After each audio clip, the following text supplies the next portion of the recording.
get me wrong, but of all the things we've done, the one thing me heart is longing for is a holiday from the sun. And lately I've been dreaming, and I'm on this big jet plane, and I'm landed in a country where there's no such thing as rain. And I'm lying on a sandy beach, and a good book in me hand, and I'm wearing my bikini, and my skin's a golden tan. Says I, now Madge, it's just a dream. Will you have a bit of wit? For unless your bikini is like a parachute, you know it will not fit. And I have no time for aeroplanes whizzing across the sky. God would have fitted us with wings if he wanted us to fly. So settle down there now, woman dear, and put more turf upon the fire, because we're simple country people, and we have all we desire. Well, with that she started barging how good she was to me, and how she slaved around the farm, and of course I did agree. Well, she left me feeling guilty, and in the end she won me round. Next morning, bright and early, me and her, we hit the town. Straight to the travel agents, Madge did promptly go, for I gave her my commitment, and I couldn't tell her no. And in less than 20 minutes, with a twinkle in her eye, she said we're for Majorca, the first week in July. Oh, she was so excited. She said, I can hardly wait, and we'll have to buy some suntan oil to protect us from the heat. Well, I followed around the town till me 2 feet they were sore, and the suntan oil was bought in gallons for to take off to cover her.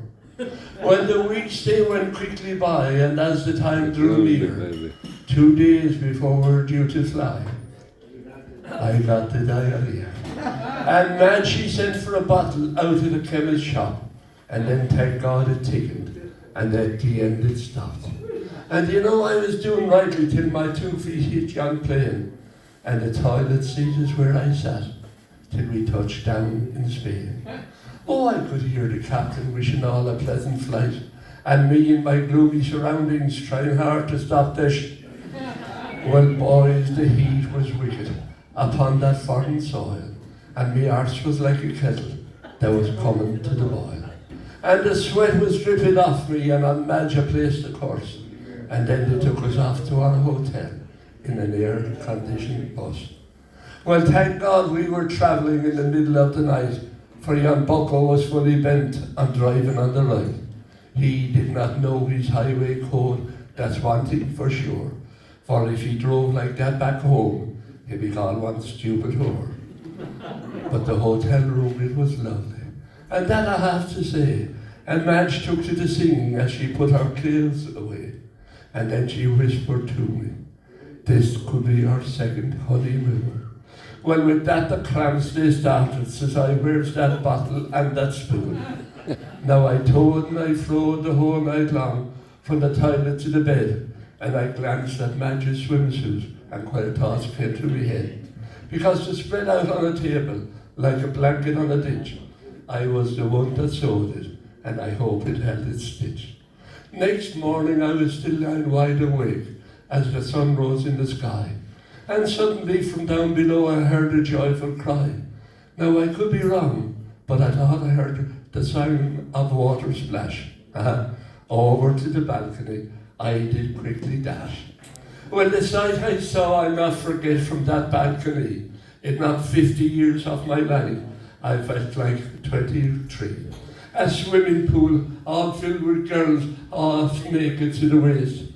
When the blood went rushing through me veins, I was like a tormented beast.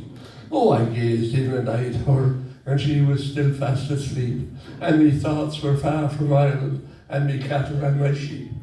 So I shaved myself in record time, and combed me lock of hair, and put up that brand new swimming trunks I swore I'd never wear.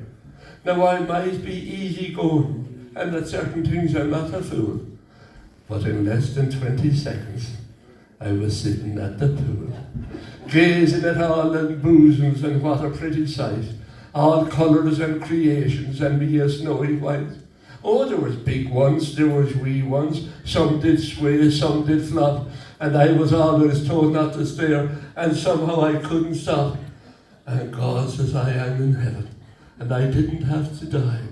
Then I thought it might be a sin, so I allowed me chance would I. And then I chatted to this woman in her hair up in the bun. She said, why don't you join us? Have a little bit of fun. Ah, God, says I, I'd love to, but I cannot swim a stroke. Oh, she said, that's not a problem. And she put on me this rubber yoke. Well, she pulled me round and around the pool and I kicked and splashed away. And I thought me farm was over here, I'd never lose a bale of hay. And then suddenly a shadow was blocking out the sun. And then she was shouting at the woman with the bun. Oh, I was so embarrassed to hear her roars and baws, and the next thing Madge was in the water, coming straight at me like jaws. And the water, it had risen 3 inches round the pool, and Madge had me by the throat, calling me a bloody fool. Well, she took me tightly by the arm and back up to the room, and the remainder of her holiday was spent in doom and gloom. She sat in one corner reading her fucking book, and I sat on the balcony with orders not to look. Her gaze was piercing through me like a gun into me neck, and I could hear the girls below having all the crack. I was frustrated, I was tormented, I was taunted, I and teased, and my spirits they were low, like a bull that just been squeezed. Ah, but still I suppose it was worth it, for the sights that I did see, and if I lived to be 100, I'd never be the man I used to be.